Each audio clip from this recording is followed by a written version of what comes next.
Hello my dear students, कैसे हैं आप लोग। I hope everyone is doing good. मैं मनीष पांडे आप लोग का स्वागत करता हूं एक बार फिर से इसरो एकेडमी के इस ऑफिशियल यूट्यूब चैनल पे and obviously to DEA the daily editorial analysis that is covered by me Manish Pandey. तो चलिए आज का सेशन शुरू करते हैं। आज के सेशन में पहला जो कि ये रहा सिनोनिम्स एंटोनिम्स का सेक्शन आ गया। सिनोनिम्स, ऑब्जुरेसी का सिनोनिम क्या होगा?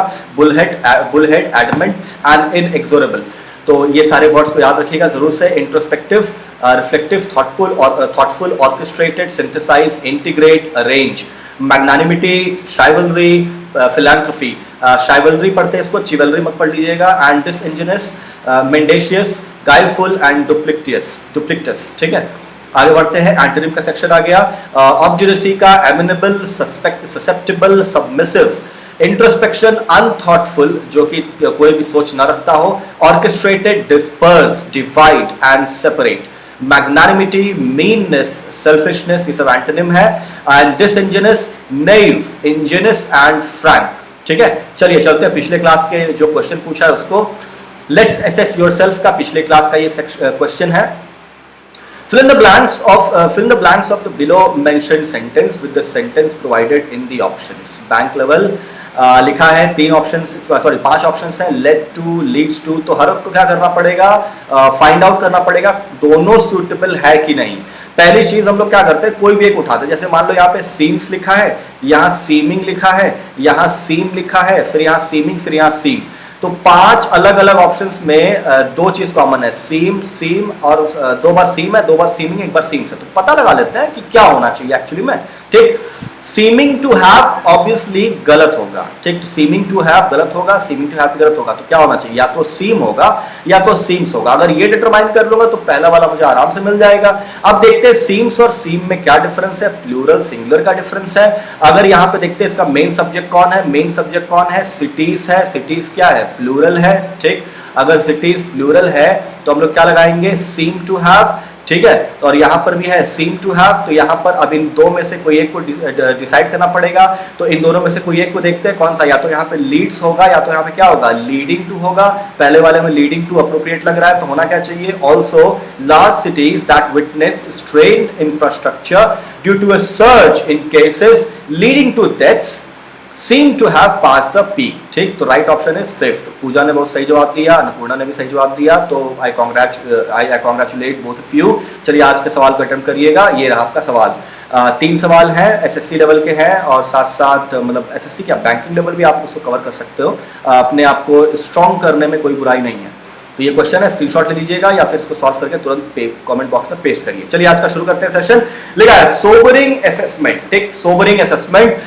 इंडिया की जो इकोनॉमिक कंडीशन है इस समय, उसके बारे में हम लोग बात करेंगे। इंडियन इकोनॉमी के बारे में बात करेंगे और RBI की एक एनुअल रिपोर्ट आई, उसमें क्या कहा गया है, क्या सिचुएशन है, कहाँ स्टैंड करते हैं, सबके बारे में बात करेंगे। बने रहिएगा वीडियो में अंत तक।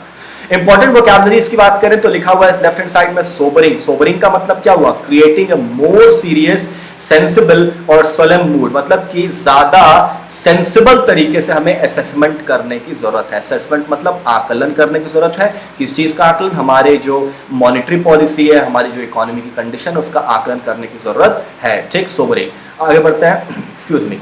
प्रोग्नोसिस। देखिए ये शब्द जो निकल के आता है वो किससे आता है? डायग्नोसिस से आता है। किससे? डायग्नोसिस। ठीक, डायग्नोसिस का मतलब क्या होता है? कोई भी चीज अगर पहले से आप उसको डायग्नोस करो, भैया आपके पेट में दर्द हो रहा है तो दर्द क्यों हो रहा है, उसके पीछे का कारण खोजना, that is known as diagnosis. ठीक, तो अब प्रोग्नोसिस क्या होगा? जो आगे के समय फोरकास्ट करना। फोरकास्ट मतलब आने वाले समय में किसी भी चीज की घटना जो होने वाली है वो घटना के बारे में पहले से ही पता लगाना, that is known as forecasting. ठीक, अब कह रहा है forecast of the likely outcome of a situation. मतलब किसी भी सिचुएशन की जो पॉसिबल जो आने वाली चीजें हो सकती है उसको हम लोग प्रोग्नोसिस कहते हैं। ठीक, पोजिट। पोजिट का मतलब क्या हुआ? पुट फॉरवर्ड अ फैक्ट और a basis for an argument. मतलब कि किसी भी चीज के आगे के लिए, किसी चीज को सपोर्ट करने के लिए एक फैक्ट रखना या फिर आर्ग्यूमेंट को देना। And hollow out. Hollow out बहुत आसान है समझना। कैसे? HOLLOW। हॉलो का मतलब क्या होता है? कोई भी चीज जब खोखला होता है, ठीक है, खोखला, तो उसको हम लोग हॉलो कहते हैं। और हॉलो जो होगा तो हॉलो आउट मतलब कि खोखला करना। तो to remove something from, to remove the inside of something, मतलब कोई भी एक चीज है उसके अंदर की चीजों को खाली करके बाहर निकाल देना, दैट इज हॉलो आउट। ठीक, चलिए यहां से शुरू करते हैं। लिखा हुआ the RBI annual report makes clear there is more pain in store for the economy. मतलब कि आरबीआई ने एक एनुअल रिपोर्ट दिया है जिसमें ये साफ तौर पे क्लियर हो चुका है कि बहुत ज्यादा दर्द मिलने वाला है, मतलब आने वाले समय में बहुत ज्यादा इकोनॉमी हमें दर्द देगी, मतलब कुछ न कुछ होता ही रहेगा इकोनॉमी में, जैसे अनएम्प्लॉयमेंट बढ़ेगा, चीजों के प्राइसेस बढ़ेंगे, तो इकोनॉमी बहुत ज्यादा दर्द देने वाली है। कह रहा है 3 वीक्स आफ्टर इट्स, ये इट्स किसके लिए? आरबीआई के लिए, ठीक। RBI monetary policy committee decided to hold fire on interest. Hold fire का मतलब क्या हुआ? अपने मतलब कि अब उसमें कोई बदलाव वो नहीं करेंगे, ठीक है। तो 3 हफ्ते के बाद जब उन्होंने मॉनेटरी पॉलिसी दी, उसके 3 हफ्ते के बाद उन्होंने ये डिसाइड किया है कि अब वो इंटरेस्ट रेट्स में कोई बदलाव नहीं करेंगे। और ये सब किसके बीच हो रहा है?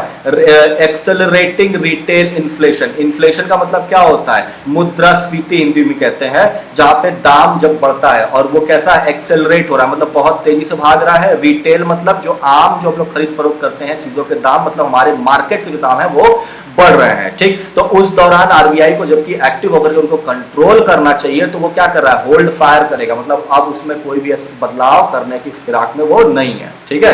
अब आगे बढ़ते हैं। कह रहा है the reserve bank of India has forecast more pen for the economy.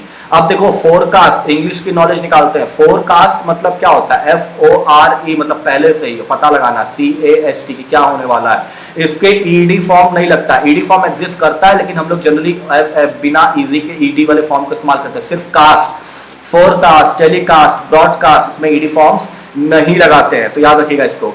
उसने पहले ही बता दिया है कि आने वाले समय में इंडियन इकोनॉमी बहुत ज्यादा दर्द देने वाली है, ठीक। एक assessment of the economic landscape. Landscape क्या होता है? जब भी मतलब किसी भी जगह की जो एक्चुअली में जो वहां पे एग्जिस्ट करती है, जो फिजिकल फीचर्स होता है उसको हम लोग लैंडस्केप कहते हैं। जैसे इंडिया के फिजिकल फीचर्स क्या है?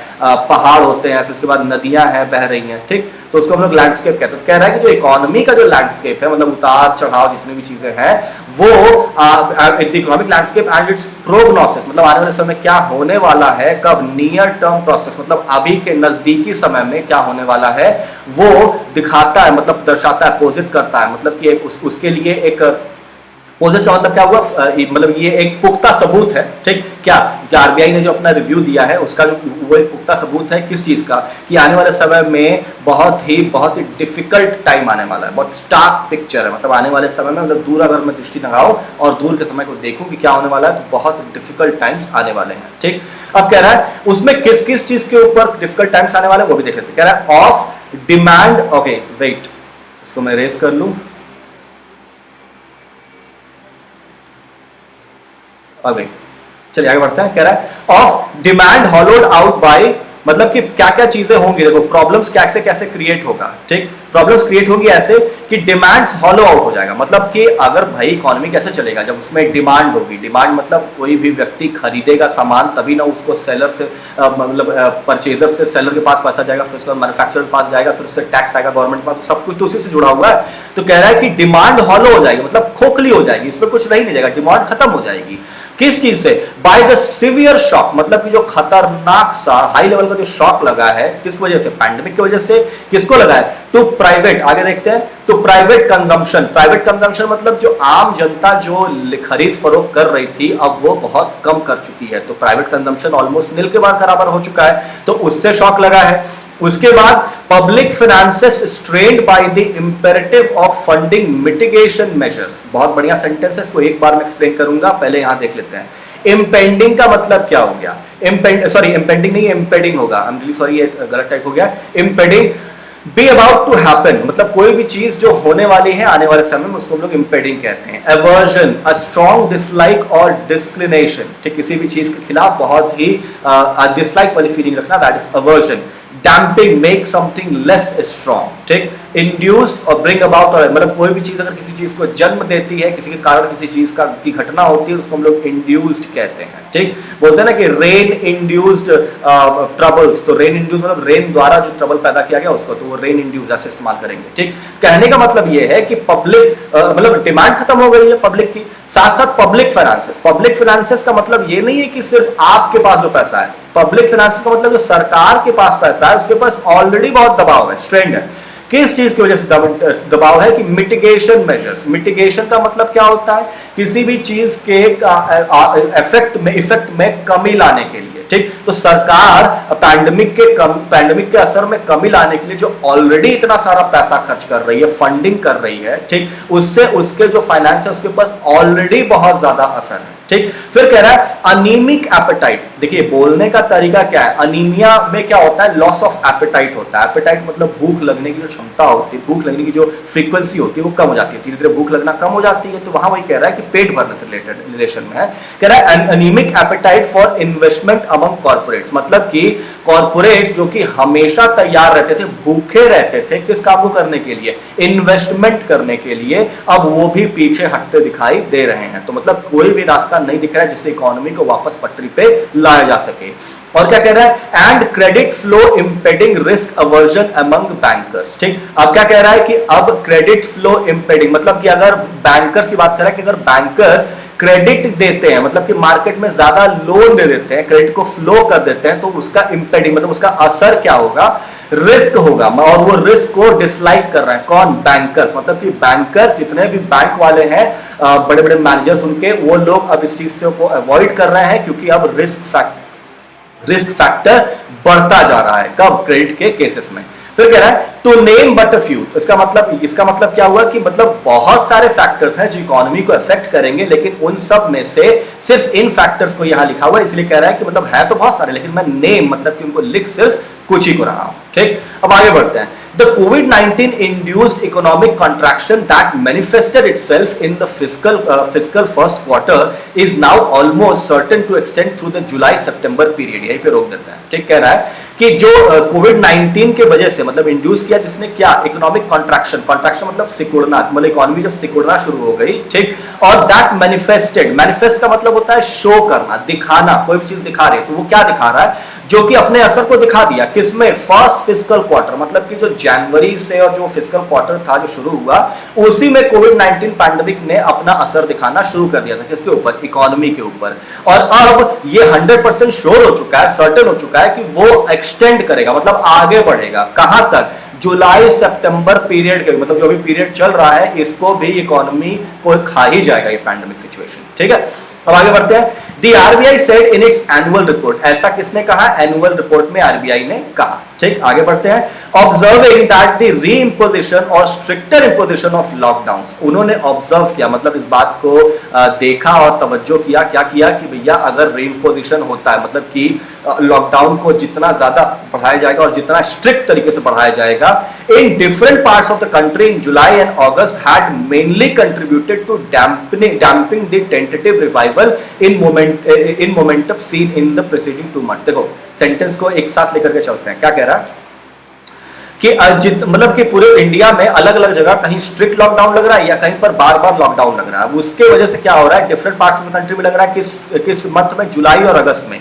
उसने मेनली क्या किया, उसने क्या असर दिया, मतलब अपना योगदान दिया किस काम को करने में, डैम्पिंग करने में। डैम्पिंग मतलब किसी चीज के असर में कमी लाने में। अब किस चीज के असर में कमी आई, द टेंटेटिव रिवाइवल, मतलब जो इकोनॉमी और उसका जो मोमेंटम था पिछले 2 महीने में लॉकडाउन के बाद जो धीरे धीरे वो पकड़ रहा था, अब उसका वो क्या हो गया, और ज्यादा वो कम होने लगा, उसका असर कम दिखने लगा। क्यों, क्योंकि कई जगहों पे इंडिया में रीइम्पोजिशन हो गया, मतलब फिर से लॉकडाउन को लगा दिया, फिर स्ट्रिक्ट तरीके से लॉकडाउन को लगा दिया गया, ठीक। अब आगे कह रहे हैं, इट सेड सेवरल रीसेंट, आगे बढ़ते हैं। It said several recent high frequency indicators pointed to an unprecedented retrenchment in activity। अब देखो मीनिंग समझेंगे, पहले यहां देख लेते हैं। रिट्रेंचमेंट का मतलब क्या होता है, द रिडक्शन ऑफ कॉस्ट और spending in response to economic difficulty. जब भी इकोनॉमिक डिफिकल्टी आती है तो उसमें आप लोग सबसे पहला काम क्या करते हैं कि अपने कॉस्ट में कटिंग करते हैं, तो उसी को हम लोग क्या कहते हैं, रिट्रेंचमेंट कहते हैं, ठीक। फ्लैगिंग का मतलब क्या होता है, mark an item for attention, मतलब कि कोई भी ऐसी चीज पे एक फ्लैग लगा देना कि भैया ध्यान दो। आप कॉमन सेंस लगाओ, जब भी कोई व्यक्ति आइलैंड पे फंस जाता है, यहाँ वो व्यक्ति खड़ा है तो एक झंडा लेकर के खड़ा हो जाता है, राइट, ताकि कोई इसको देख ले, तो क्या कहलाता है, फ्लैगिंग, मतलब कि अटेंशन को खींचने वाला। मैनिफेस्टिंग, शो बाय वंस, बता दिया, मैनिफेस्ट करना मतलब कि अपने एक्शन से डेमोन्स्ट्रेट करना, दर्शाना, मतलब कि जो भी चीज घटित हुई है वो क्या दर्शाती है, that is known as manifestation. Eviscerated deprive of its essential content, मतलब कि उसके जो मुख्य जो उसमें चीजें होनी चाहिए उसी से उसको निकाल दो। मतलब कि मान लो मैं कह रहा हूं एक नारियल है, नारियल में बाहर का जो खोल होता है ब्लैक वाला वो मुख्य है कि जो अंदर की जो चीज होती है वो मुख्य है। अगर मैं ये अंदर वाली चीज निकाल दूं और सिर्फ नारियल रख दूं तो क्या हो जाएगा, इसके मेन जो चीज है उसको तो निकाल दिया, तो दैट इज एविसरेट करना। ठीक है, अब लीवे मार्जिन ऑफ सेफ्टी, मतलब कि बच करके निकलने की जगह, उसको हम लोग लीवे कहते हैं। अब गेमली का मतलब क्या हुआ, इन अ ब्रेव स्पिरिटेड वे, मतलब कि एकदम ब्रेव वे में, और स्पिरिटेड मतलब कि एनर्जी से भरे हुए। अब आगे बढ़ते हैं, क्या कह रहा है कि high frequency indicators pointed to an unprecedented retrenchment in activity. बिल्कुल सही कह रहा है कि एक मतलब कि आरबीआई के पास जो इंडिकेटर्स हैं, ठीक, इंडिकेटर मतलब जो भी उनके पास जो गणक संख्या है उन सब से उनको ये लगता है कि अब यहाँ पे रिट्रेंचमेंट चल रहा है, मतलब कि लोग अब पैसे अपने खर्चों में कमी को ला रहे हैं। ठीक, अब आगे बढ़ते, कह रहा है noting that the services sector has been a prime mover in the Indian economy, मतलब कि ये गौर करने वाली बात है, नोट करने वाली बात है कि इंडियन इकोनॉमी का जो सबसे प्राइम सेक्टर था वो कौन सा था, सर्विस सेक्टर। ठीक, सर्विस सेक्टर जानते हैं आप लोग, जो भी लोग सर्विस करते हैं उसको हम लोग सर्विस सेक्टर कहते हैं। ठीक है, तो वो एकदम प्राइम कंपोनेंट था हमारे इंडियन इकोनॉमी का। ठीक है, अब कह रहा है the central bank flag the fact, मतलब कि इसको ये दर्शाते हुए सेंट्रल बैंक ने ये फ्लैग किया, मतलब कि नोटिस करवाया, क्या किस इस चीज को नोटिस करवाया, that whatever consumption had survived the shock was now manifesting. कह रहा है कि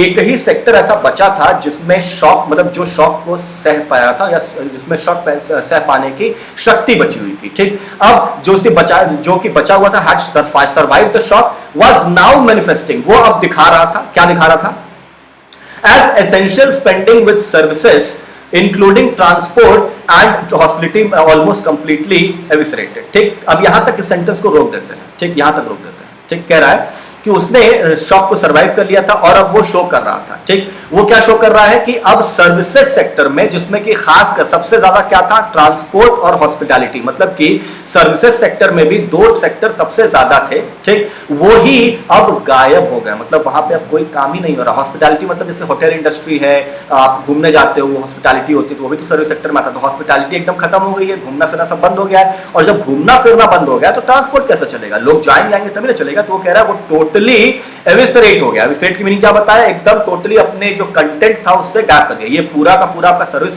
सेक्टर है, इसमें मान लो इतना किसने कवर किया हुआ था, सिर्फ और सिर्फ हॉस्पिटैलिटी ने, और किसने, ट्रांसपोर्ट ने। ये पूरा का पूरा आउट हो चुका है, मतलब अब सर्विस सेक्टर में ले दे के कुछ भी नहीं बचा है। अब आगे बढ़ते, कह रहा है the central government which has gamely attempted pandemic proofing, मतलब कि इकोनॉमी को पैंडेमिक प्रूफ बनाने के लिए सेंट्रल गवर्नमेंट ने बहुत ही ब्रेव डिसीजंस लिए और बहुत ज्यादा स्पिरिटेड वे में काम किया। Demand by increasing its net revenue expenditure bye a third in the first quarter. तो कह रहा है कि सेंट्रल गवर्नमेंट ने पैंडेमिक प्रूफिंग के लिए क्या किया, अपने जो नेट रेवेन्यू का जो एक्सपेंडिचर था उसको मतलब अपने फर्स्ट क्वार्टर में 1/3 से बढ़ा दिया। 1/3 मतलब जैसे मान लो पहले वो कितना 9 रुपए खर्च करता था फॉर एग्जाम्पल। ठीक, तो अब वो कितना करता है, 9 3 12 करता है, तो इसका 1/3 कितना हो गया, 3, और प्लस जोड़ दो तो 12 हो जाएगा। तो वही कह रहा है कि अपना 1/3 बढ़ा दिया, किसमें, फर्स्ट क्वार्टर में, मतलब कि पैंडेमिक से बचाने के लिए सेंट्रल गवर्नमेंट ने हमारे लिए ये किया। अब इज हावेवर, अब जब वो ऑलरेडी इतना कर चुकी है उसके बाद क्या होगा, is however likely to find itself strapped, और जब ये कर चुकी है उसके बाद अब पैंडेमिक सिचुएशन सुधरने का नाम ही नहीं ले रही, तो इस बात की पूरी पॉसिबिलिटी है कि आने वाले समय में वो अपने आप को स्ट्रैप्ड पाएगी, मतलब बंधा हुआ पाएगी। किस चीज के लिए, रिसोर्सेस के लिए। रिसोर्सेस का मेनली क्या मीनिंग हुआ कि जो भी हमारे पास फंड्स पड़े हुए हैं उनके पास उनकी पास कमी हो जाएगी। ठीक, इन द कमिंग मंथ्स, आने वाले महीनों में। ठीक है, अब आगे बढ़ते लिखा है एज अ रिजल्ट, तो उसका असर क्या होगा, it would have little leeway. Little leeway मतलब कि कहीं से सेफली बच करके निकलने की जगह। तो कह रहा है कि अगर ऐसा कर चुके तो उसका असर क्या होगा कि उसके पास बहुत कम रास्ता बचा होगा क्या करने के लिए, देखो, टू कंटिन्यू टू अंडरगर्ड मोमेंटम। देखो यहां पे मीनिंग में आता है अंडरगर्ड, सिक्योर और fasten from the under side. Fasten मतलब उसको बांधना, मतलब कि कोई चीज को सिक्योर करना या पकड़ के रखना, कहां से, अंदर से उसको बांध करके रखना। ठीक, तो उसके पास बहुत कम जगह बची होगी किस चीज को, इकोनॉमी को अंदर से बांध के रखना, इकोनॉमी के मोमेंटम को बचा करके रख पाने में बहुत डिफिकल्टी होगी, किसको, गवर्नमेंट को। क्राउड इन और क्राउड, फ्रेजल वर्ब्स पढ़ा रहा हूं, सबको क्लियर होना चाहिए। CROWD, क्राउड का मतलब क्या होता है, भीड़। ठीक। और भीड़ होगी तो उसमें इन का मतलब क्या हुआ, में, तो मतलब कोई भी चीज को अंदर लाना, भीड़ को अंदर लाना, मतलब कोई भी भीड़ सिर्फ इंसान की नहीं, किसी भी चीज की भीड़ को अंदर लाना, दैट इज क्राउडिंग, भर देना। लोथ, रिलक्टेंट, रिलक्टेंट का मतलब कोई भी चीज, कोई किसी काम को करने में अगर आप को कॉन्फिडेंस ना हो तो उसको हम लोग रिलक्टेंट कहते हैं, ठीक है। आगे बढ़ रहा है, अब स्टेट्स की बात करें, सेंट्रल गवर्नमेंट की बहुत बात की, अब स्टेट्स की बात करते हैं। States too are expected to find their finances so tightly squeezed, मतलब स्क्वीज जाते हैं एकदम दबा देना, और as to have to cut capital spending, मतलब कि कह रहा है कि जो उनके जो फिक्स्ड खर्चे हैं, कैपिटल स्पेंडिंग में जो फिक्स्ड खर्चे हैं, अब उनमें भी उनको कमी लानी पड़ेगी, किनको, स्टेट्स को, क्योंकि अब उनका भी काफी ज्यादा खर्चा इस पैंडेमिक में हो चुका है। In its prescription to overcome, prescription का मतलब क्या होता है, डॉक्टर के पास जाते हो तो प्रिस्क्रिप्शन देता है, तो कोई भी चीज में सुधार लाने के लिए आप प्रिस्क्राइब करते हैं कि भैया इसका इस्तेमाल करो, तो इसके मतलब आरबीआई के प्रिस्क्रिप्शन में मतलब उन्होंने क्या सुधार किया, to overcome the funds crunch, मतलब फंड्स की जो कमी आ गई, सिकुड़न आ गई है, उसकी कमी को खत्म करने के लिए क्या करना होगा। However the central bank appears to run into contradiction, अब सेंट्रल बैंक के पास भी ऑप्शंस की कमी आ चुकी है, ठीक है। आगे बढ़ता है, The RBI suggests that the government should help crowd in private investment through targeted public investment, ठीक है। देखो अब कह रहा है कि आरबीआई ने यह भी सजेस्ट किया है कि अगर गवर्नमेंट को पैसे चाहिए तो वो क्राउडिंग करे, मतलब कि ढेर सारा खींचे, पैसा खींचे, कैसे खींचेगा, प्राइवेट इन्वेस्टमेंट से, ठीक। और कैसे, टारगेटेड पब्लिक इन्वेस्टमेंट, मतलब कि लोगों से बोले कि आपके पास जो भी पैसा बचा है आप हमारे फंड्स, मतलब गवर्नमेंट के फंड्स में इन्वेस्ट करो, उसमें मैं अच्छे रिटर्न्स दूंगा, ऑब्वियसली गवर्नमेंट बाद में अर्न करेगी तो उस पर अच्छे रिटर्न्स बाद में देगी, तो बाद में देगी, तो लोगों के पास जो पैसा होगा वो कहां से बचेगा, गवर्नमेंट के पास, तो गवर्नमेंट उसको स्पेंड कर पाएगी किसके लिए, लोगों के भले के लिए, ठीक। और कह रहा है that could be funded by monetising, और वो कैसे होगा, मोनेटाइज कर देगा, मतलब पैसा लगा दे किसका, एसेट्स, उनके जो एसेट्स है, गवर्नमेंट के जो एसेट्स है, किसमें, स्टील में, ठीक, मतलब कोल में, पावर में, इन सबको क्या करेगी, डिसइन्वेस्ट कर देगी पब्लिक के लिए, और रेलवेज में। तो ये आरबीआई ने इसको सजेस्ट किया है सेंट्रल गवर्नमेंट को कि आप पैसा लेने के लिए ये काम कर सकते हैं। फिर क्या कह रहा है, but given that private companies have either, मतलब कि कह रहा है कि ये भी है कि प्राइवेट कंपनीज भी जो है, ठीक, have been either too highly in डेप्ट। अब कह रहा है अगर प्राइवेट कंपनीज भी इसमें इन्वेस्ट करना चाहें तो क्या करना होगा कि या तो वो लोग भी बहुत ज्यादा डेप्ट में रह चुके हैं, मतलब ऑब्वियसली कंपनीज का भी काम डाउन है, तो वो लोग या तो बहुत ज्यादा डेप्ट में है, और and therefore keen to use gains from the government's corporate tax rate cut to repay loans. देखो अब क्या सिचुएशन बन रही है, गवर्नमेंट ने क्या किया है कि जो कंपनीज के जो डेप्ट है, मतलब कि जो ऑलरेडी उनका जो बकाया है गवर्नमेंट के पास, अब गवर्नमेंट उनसे पैसा निकालने के लिए उनके लिए उनको क्या ऑफर दिया है कि उन्होंने कॉर्पोरेट टैक्स में रेट कट दिया है, ठीक, मतलब कि अब आप अगर पैसे दोगे तो आपको इतना कम देना पड़ेगा। तो कंपनीज क्या सोच रही हैं कि मैं इन्वेस्टमेंट करने के बजाय अपने जो मेरा जो ऑलरेडी जो डेप्ट है, जो मेरे पास ऑलरेडी कर्ज है, मैं उनको रिपे करके कम से कम कर्ज से मैं खाली हो जाऊं ताकि उस पर इंटरेस्ट न लगता रहे। तो अब कंपनीज क्या करेंगे, अगर कंपनीज को अगर इन्वेस्टमेंट करने के लिए अगर गवर्नमेंट डिमांड करती है तो कंपनीज के लिए क्या ऑप्शन बेहतर रहेगा, वो कंपनीज अपने हिसाब से देखेंगे। तो ऑप्शन कौन सा बेहतर रहेगा, ऑब्वियसली अपने डेप्ट को रीपे करना। तो ये भी एक प्रॉब्लम की बात है सरकार के सामने। और लोथ टू रेज कैपिटल स्पेंडिंग, और लोथ मतलब रिलक्टेंट, मतलब कि जिस डिसीजन को ना ले पाए, और टू रेज कैपिटल स्पेंडिंग, आगे बढ़ते हैं, विल सैडल्ड विद एक्सेस कैपेसिटी। तो कह रहा है कि सैडल्ड का मतलब क्या है, बर्डन समवन, वो ऑलरेडी बहुत ज्यादा बर्डनड है, और अगर वो जो है कैपिटल रेज करने में बहुत ज्यादा इंटरेस्ट नहीं दिखाने वाले, ठीक है। चलिए आगे बढ़ते हैं, ठीक है। मार्शल अकंपनी, मार्शल का मतलब, मार्शल क्या होता है, कार भी होती है और साथ साथ उसको लेके चलते हो, मार्शल करते हो, ठीक। तो मार्शलिंग मतलब उसके साथ साथ उसको चलना, ठीक, एस्कॉर्ट करना, मार्शल करना, एक ही चीज है। मीगर मतलब बहुत कम कोई चीज होता है, लैकिंग इन क्वांटिटी और क्वालिटी, उसको हम लोग मीगर कहते हैं, ठीक। I have done meagre expenses to overcome my this situation. तो मीगर मतलब बहुत कम। प्रूडेंट, इन्वॉल्विंग और showing care and forethought specially in business, ठीक। प्रूडेंट का मतलब सिंपल भाषा में कहूं समझदारी भरा या समझदार व्यक्ति, इसको लोग प्रूडेंट कहते हैं। और स्टिमुलस का मतलब क्या होता है, अभी आपने देखा होगा, पढ़ा होगा, सुना होगा कि फिस्कल स्टिमुलस पैकेज आया, मतलब कि डूबते को तिनके का सहारा। तो जो तिनका होता है वो क्या होता है, स्टिमुलस होता है। मतलब कहीं पर भी किसी भी सिचुएशन से निकालने के लिए अगर सपोर्ट किया जाए फाइनेंशियली तो वो क्या कहलाता है, स्टिमुलस कहलाता है, ठीक। A thing that arouses activity और एनर्जी इन समवन समथिंग। तो मतलब उसको आते ही सबके अंदर एनर्जी आ जाती है, चलो ठीक है, मोदी ने 2 लाख करोड़ का पैकेज दिया तो सबके अंदर एनर्जी आ गई थी कुछ दिन के लिए कि भैया चलो ये करूंगा वो करूंगा, ठीक है, वही है। अब आगे कह रहा है it is hard to see the government raising much out of its privatisation efforts. मतलब कह रहा है कि ये अब ऐसा कुछ हो ही नहीं रहा। गवर्नमेंट प्राइवेटाइजेशन तो कर रहा है और एफर्ट्स भी लगा रहा है, लेकिन उससे कुछ भी हासिल नहीं हो रहा है। कह रहा है ultimately as expenditure secretary TV Somanathan has acknowledged, और so finally जैसा कि एक्सपेंडिचर सेक्रेटरी टीवी सोमनाथन ने कहा, कहते हैं, वो मानते हैं, एक्नॉलेज करते हैं, इस बात को एक्सेप्ट करते हैं, the centre may opt to marshal its meagre resources more prudently. और उनका ये कहना है कि भैया सेंटर के पास जो ऑलरेडी बहुत कम रिसोर्सेज बचे हैं उनको अब मार्शल मतलब उसको सही दिशा में ले जाना चाहिए। कैसे?